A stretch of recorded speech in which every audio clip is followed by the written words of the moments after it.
Move करेंगे। गोविंद चंद्र घेड़वाल की एक रानी जिसका नाम कुमार देवी है, उसने धर्म चक्र विहार कहाँ बनाया था? तो गोविंद चंद्र घेड़वाल, इसका ऑप्शन ए बोध गया, बी राजगृह, सी कुशीनगर, डी सारनाथ। और इसका सही आंसर है सारनाथ।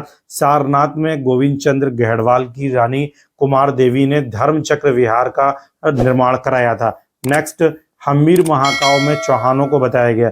अगर हम हम्मीर महाकाव्य की बात करें तो इसमें चौहानों को सूर्यवंशी बताया गया और इसका सही आंसर जो होगा डी होगा।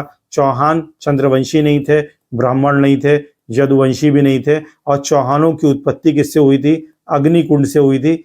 और इस अग्निकुंड का जो प्रतिपादन किया था चंद्रबरदाई ने किया था। और चंद्रबरदाई ने अपनी कृति पृथ्वीराज रासो में जो है इस अग्निकुंड की चर्चा की है, जिसके आधार पर यह अनुमान लगाया गया कि चौहान या राजपूत कुल जो थे वो विदेशी थे।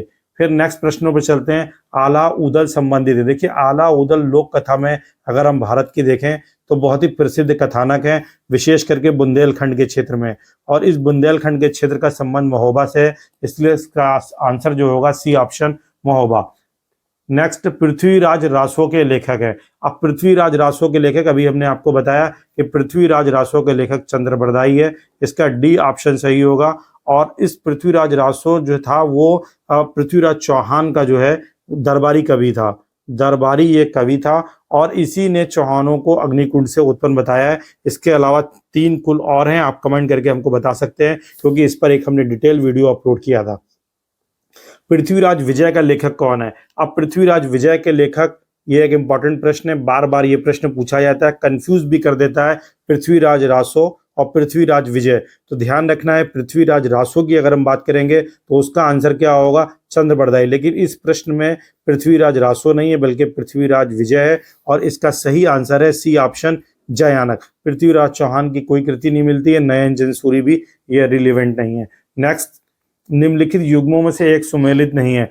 अब्दुल रहमान ने हमीर रासो लिखा, चंद्रबरदाई ने पृथ्वीराज रासो, जगनिक ने आलाखंड, और नरपति नाल ने जो है बीसल देव लिखा था, बीसल देव रासो। तो ये अगर हम इस प्रश्न को देखें तो सीधे सीधे क्लियर हो जाता है कि अब्दुल रहमान हमीर रासो। अब्दुल रहमान का ला मैच सही नहीं है। हमीर रासो की रचना जो की थी वो सारंग देव ने की थी। हमीर रासो की रचना किसने की थी? सारंग देव ने की थी। ये आप ध्यान रखिएगा, हमीर रासो की रचना सारंग देव ने की है। बाकी चंद्रबरदाई की रचना पृथ्वीराज रासो ने की है।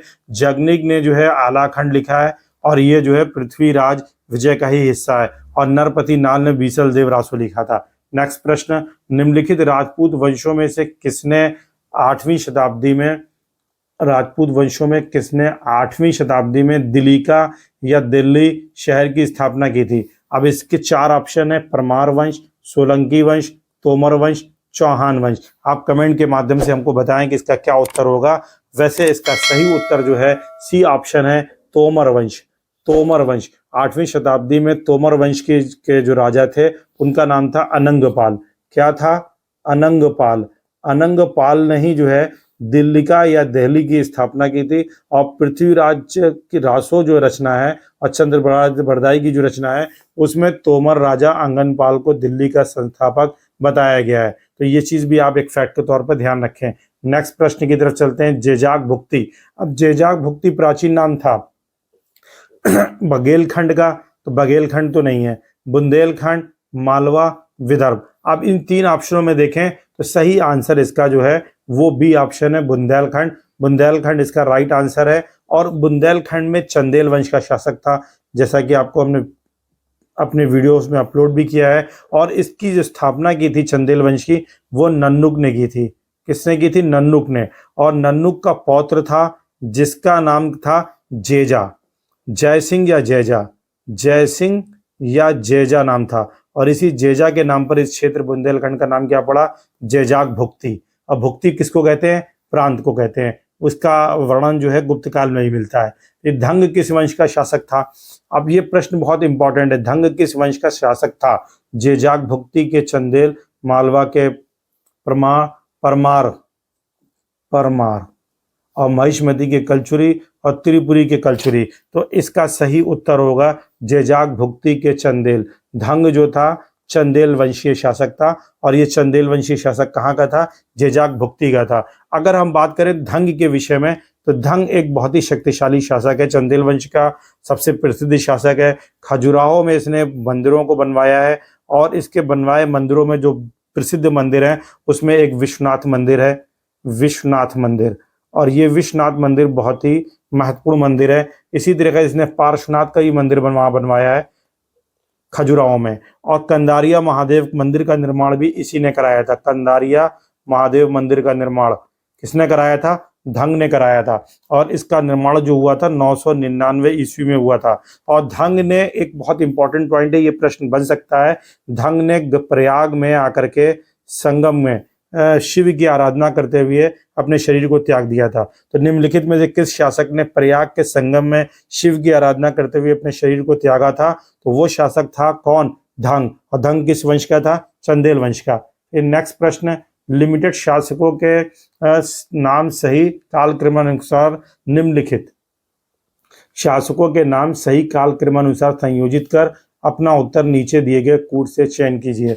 अब इसमें 4 ऑप्शन दे रखे हैं, विधाधर, धंग, यशोवर्मा और कीर्तिवर्मा। अब यशोवर्मा जो था ये कन्नौज का शासक था, तो सब आपको ये ध्यान लगा लेना है कि सबसे पहला शासक तो ये यशोवर्मा ही है।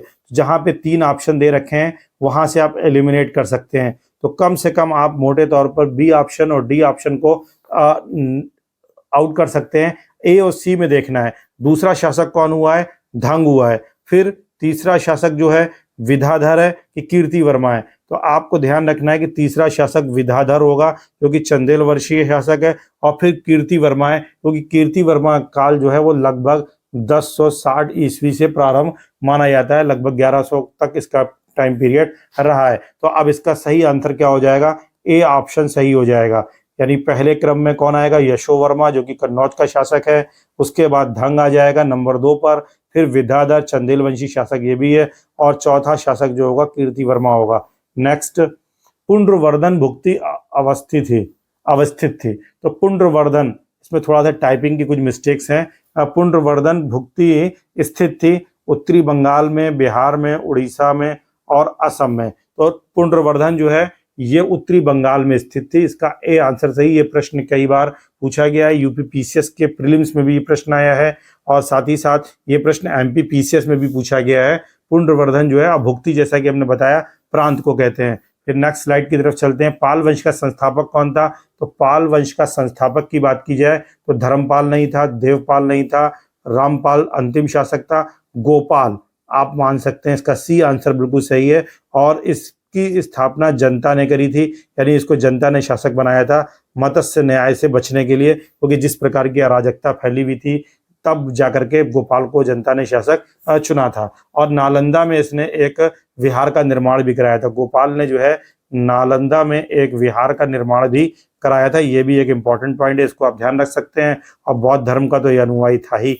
नेक्स्ट, ओदंतपुरी शिक्षा केंद्र। ओदंतपुरी शिक्षा केंद्र किस राज्य में अवस्थित है? तो जितने भी इस तरीके के शिक्षा केंद्र हैं या तो आपको तक्षशिला में मिलते हैं या फिर बिहार में मिलते हैं। तो ओदंतपुरी शिक्षा केंद्र निम्नलिखित में कहाँ होगा? आप इसको अनुमान लगा सकते हैं। इसका सही आंसर हो जाएगा बिहार। नेक्स्ट स्लाइड की तरफ चलते हैं। निम्नलिखित में किसने सोमपुर महाविहार का निर्माण कराया था? अब सोमपुर महाविहार का निर्माण किसने कराया था? कुमारगुप्त प्रथम, इनका काल गुप्त काल का है। और इसके बाद हर्षवर्धन, ये वर्धन राजवंश का है। फिर धर्मपाल और विजयसेन। विजयसेन सेनवंशी बंगाल का शासक है। इसका सही आंसर क्या हो जाएगा? धर्मपाल हो जाएगा। और धर्मपाल ने, ये भी बौद्ध धर्म का अनुयायी था, और इसने भी परम सौगत की उपाधि धारण की थी, जिससे ये पता लगता है कि बौद्ध धर्म को मानने वाला था। और विक्रमशिला